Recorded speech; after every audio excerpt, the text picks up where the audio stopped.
Bismillah, alhamdulillah, wassalatu wassalamu ala rasulillah, sallallahu alayhi wasallam. Allahumma shrah li sadri wa yassir li amri wahlul uqdatan min lisani yafqahu qawli. Omubaka alayhi salatu wassalam bwamala okuteekayo ekirowoozo ky'okuwasa Ummu Salama nakkiriza era n'afuuka mukyala we maama w'abakkiriza. Kati gwawuliriza ekiseera kino tuyigamu ki mu kyafaayo Ubaydillah bun Jahsh? Tuyigamu nti amateeka g'ensi bwe gaba nga tegalamuza shariya, omuntu bw'aba akoze ekintu nga kiri wabweru wa busiraamu, kati nga Ubaydillah ibn Jahsh bwe yava mu busiraamu tewali yamukwata na kaviiri. Ekyo kikutegeeza nti omuntu yenna atali musiraamu oba omusiraamu mu nsi etalamuza mateeka ga kisiraamu bw'abanga akoze ekintu nga kiri wabweru wa busiraamu, ebbanga ensi eyo lyemala nga teramuza mateeka ga busiraamu, situmukwatako. Ekyokugeza bw'okola omusango nga oli mu Amerika, bakkwata ne bakulamuza amateeka ga Amerika. Bw'okola omusango ga gwa Uganda, bakkwata ne bakulamuza amateeka ga Uganda. Tanzania bakkwata ne bakulamuza amateeka ge Tanzania. Omuntu ayinza kuvunaana mu nsi etalamuza mateeka ga busiraamu n'agalamuza. Ubaydillah ibn Jahsh yali mu nsi ya Negesi Najash we yaviira mu busiraamu. Ate era ensonga ne weebanga eri mu mateeka ga busiraamu eyina emisoso gy'erina okutambulirako okutuuka ku kumulamula oba kukumulamuza amateeka g'obusiraamu mu bintu Allah tabaraka wa ta'ala by'atayagala bitonde bye, naddala ffe abasiraamu abalamuza amateeka aga Allah tabaraka wa ta'ala, kwe kubuukira ku kintu oba kwe kujajinga omuntu gwe n'olowooza nti n'ekintu kye yakoze gwe wakitegedde wekka, tewali mateeka gwe eyamulabye oba tewali mateeka gwe eyakitegeddeko g'oyina kuyitamu. Awo wetukolera ensobi ennene ennyo ereese obuzibu mu umma yonna, nti wabaawo obuzibu bwonna obugudde ku muntu yenna oba omuntu bw'akoze, tumubuukira ne tumujajinga ne twerabira nti Allah tabaraka wa ta'ala bwe tubanga ddala mu butuufu tumutya nga tumanyi gy'ali, amateeka ge tulina okugawa ekitiibwa, ate bwe tuba tugalamuza tulina era okulamuza n'obwenkanya. Kati omuntu ow'okusatu yali Uthman ibn al-Huwairith. Ye yayingira mu bukristaayo, teyabufulumamu. N'omubaka alayhi salatu wassalam tetumuyinaako kantu konna okuba nti nno yamuwuliza oluvannyuma lw'okufuna obubaka.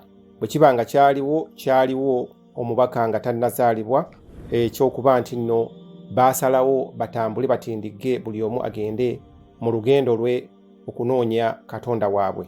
Oba omubaka alayhi salatu wassalamu yali akyali mwana muto nga bebi, balina okuba nti baakikola nga bali myaka 2, Uthman ibn Huwairith ng'ali myaka 2, Ubaydillah ibn Jahsh ng'ali myaka 2, Waraqa ibn Nawfal ng'ali myaka 2, ne Zaidi ibn Amru ibn Nufaili nga naye ali mu myaka 2. Kati awe baasalirawo okugenda okunoonya Allah tabaraka wa ta'ala nga tebasobola kusinza diini y'amasanamu.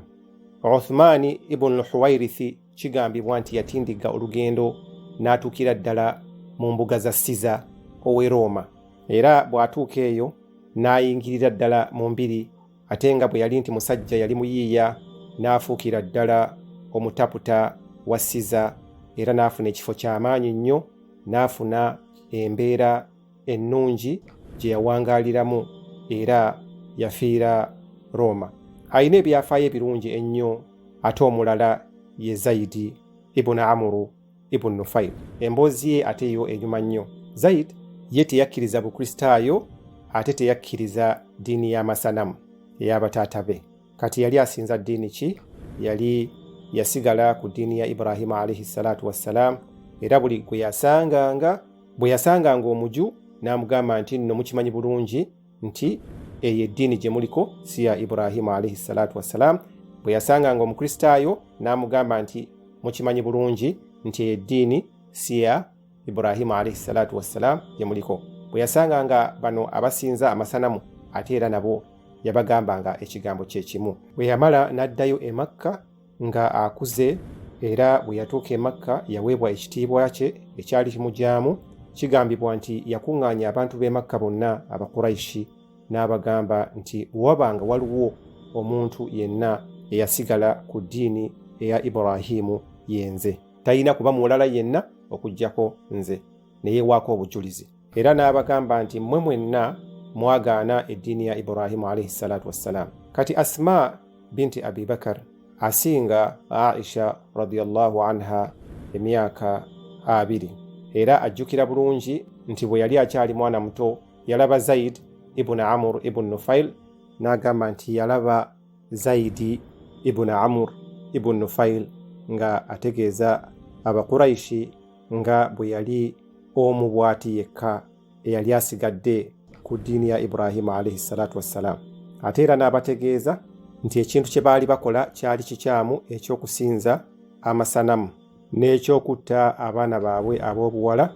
Ye ajjukira bulungi Asma binti Abi Bakar nga Zaidi ibn Amr ibn Nufaili ategeeza Abakuraishi. Era waabangawo Omukurashi yenna agenda okutta oba ayagala okutta omwana we ow'obuwala Zaidi n'akimanya, yagendangayo n'amugamba nti tomutta, mumpe, nze nja mukuza, mwagala mumpe, ajja kufuuka omwana wange. Era yakuza abaana bangi nnyo ab'obuwala Abakuraishi be baali baagala okutta, era kikulaga nti yali musajja mugabi. Ekyo kikulaga nti yali musajja wa mutima munene, ate era yali musajja mugabi, ate nga wa kisa, ate nga wa kitiibwa. Kigambibwa nga hadithi eno ntuufu, Omubaka alayhi salaatu wassalaam yasisinkana ku Zaidi ibn Amr ibn Nufaili ng'akyali mu myaka gye egy'obuvubuka, nga alinga myaka 2 nga tannafuuka mubaka sallallahu alayhi wasallama. Era bwe bamala okusisinkana kikulaga nti Omubaka alayhi salaatu wassalaam newankubadde bwe yali tannafuuka nnabbi, yali era musajja nga mujjagujjagu, ng'abuuza ebibuuzo eby'ekigezi. Era yamubuuza nti ki ekiri wakati wammwe mu ddiini yammwe n'abantu bo. Ye kye yali ategeeza nti lwaki g'osinza Katonda omu ate bo ne batakugoberera ne batakiraba. Era n'amuddamu n'amugamba nti sisobola kusinza masanamu ago, n'agamba nti sisobola gasalira, n'agamba nti sisobola geesinza, sisobola geetooloola. Era Omubaka alayhi salaatu wassalaam kigambibwa mu byafaayo nti mu mbeera yonna tavunnamiranga ku ssanamu lyonna, ate takolanga kintu kyonna ekyennyumennyume ky'okuba nti nno alaga nti Allah tabaraka wa ta'ala taliiyo. Era kigambibwa nti Zaidi ibn Amr ibn Nufail, Allah tabaraka wa ta'ala embeera eyo gye yagenderako paka Allah bwe yamujjulula mu bulamu buno obw'ensi n'amutwala gy'ali. Tusaba Allah tabaraka wa ta'ala amusasule musera olwa tawhidi bwe yalina, ate era tusaba Allah azza wa jalla amusasule mu bugumiikiriza bwe yatwala okunoonya Allah tabaraka wa ta'ala Allah we. Era Allah waffe ffenna tusaba Allah tabaraka wa ta'ala amuwejjana eya waggulu, ate amukingiriza omuliro, amusaasire, amuteere ekitangaala mu kabbuli ye, amuteeke mu abo abalongoofu nga kyekyo kye yalafuubanira ebbanga lyonna mu bulamu bwe. Ebyafaayo bitunyumiza nti Omubaka alayhi salaatu wassalaam yaweebwa obubaka nga Amuru yakamala emyaka 5 ng'afudde. Amakulu yafa emyaka 5 olubereberye ng'Omubaka alayhi salaatu wassalaam tannaweebwa bubaka. Era omu ku baana be ayitibwa Sa'id ibn Zaid, tetumumanyi nnyo mu byafaayo, ali mu bantu 10 Allah tabaraka wa ta'ala be yawejjana n'agamba Omubaka abasanyuse nayo nga bakyali mu bulamu buno obw'ensi. Mu bantu 10 abo be tumanyi obulungi Sa'id ibn Zaid yalimu. Kati lumu kyava agamba Omubaka alayhi salaatu wassalaam nti ya Rasulallah, omanyi obuwangaazi bwe yawangaala atya? Mbuulira, Allah tabaraka wa ta'ala yamulamula atya? Okimanyi bulungi teyasinza ku masanamu gonna. Allah yamulamula atya? Agenda kusasulibwa atya ku lunaku lw'enkomerero? Omwana ayagala kutegeera kitaawe agenda kulamulwa atya ku lunaku lw'enkomerero. Omutima gumuluma, gumulumira kitaawe. Mbuulira oba wa muliro, mbuulira oba wa mujjana. Omubaka alayhi salaatu wassalaam kyava amugamba nti ajja kuzuukizibwa ku lunaku lw'enkomerero nga umma. Allah ajja muzuukiza nga alinga ekibiina kiramba. Allah yamubalanga kibiina, teyamubalanga muntu. Era Omubaka alayhi salaatu wassalaam bw'agenda ku Isra ne Mi'raj n'agamba Sa'id ibn Zaid, tinalaba taatawo nga Allah tabaraka wa ta'ala amuwadde ejjanaza mirundi 2. Ekyo kitulaga nti n'olubereberye ng'obusiraamu tebunnajja, abantu baasobolanga okuyingira ejjana kasita baagaananga okusinza amasanamu ne baawula Allah tabaraka wa ta'ala mu bwomu bwe. Katuyigamu nti okwawula Allah tabaraka wa ta'ala mu bwomu bwe kyekisinga buli kimu. Ti omulimu gwonna gozzaako okukola ng'omaze okwawula Allah tabaraka wa ta'ala gusanyusa Allah tabaraka wa ta'ala. Amakulu nti tawhidi bw'abeera nga mu mutima mwali, omanya bw'oba okoze ekintu nti Allah akikkiriza ate tolina gw'okikoledde mulala. N'omanya nti bw'oba okoze ekibi Katonda akulabye, olina okwenenya. Era Zaidi ibn Nufail omubaka alayhi salatu wassalam yagamba nti ekibiina ekyo kiki tekiriiko mubaka yenna, kubanga Allah teyamutuma, aye tewali mubaka gwe yalaba, yali agoberera mubaka Ibrahimu alayhi salatu wassalam ate nga tamulabangako. Era empeera ye Allah yagimuwa nga kibiina, nga Ibrahimu bwe yabalibwanga kibiina. Ekirala awo tufunamu nti embeera y'Abawarabu bwetyo bwe yali. Kati embeera y'abo abataali Bawarabu yali etya?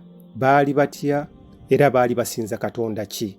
Kati Abaroma, Romans baali Bakristaayo, ate Persians baali basinza muliro. Ensi olwaleero gye tumanyi nga Irani yali nnene nnyo, kati abo baali basinza muliro. Kati nga Aharimaani n'abalala bafaanako ng'abo. Era kati awo we tutandikira ebyafaayo by'Obukristaayo, ebyafaayo by'emiteeko gy'Ekikristaayo giri emeka. Obukristaayo bulimu emiteeko emeka? Era Jesus we yayambukira waggulu ogenda, kiki ekyaliwo awo wakati okutuusiza ddala omubaka alayhi salatu wassalaamu lwe yajja? Waaliwo awo ebyayita era bye tugenda okwogerako insha Allah. Ekibiina ekyasooka oba omuteeko ogusooka beebo Abakristaayo Abanasisiti. Kati ogwo omuteeko tegukyaliwo, tolina nawo okyagujja, naye nga baali basajja basomi n'abakyala abasomi. Beebo abaagendanga ne beekweka mu monasteries ne basoma eddiini yaabwe ey'Ekikristaayo nga tebalina kye bagasseemu kirala kyonna kyansi. Kati omuteeko ogwokubiri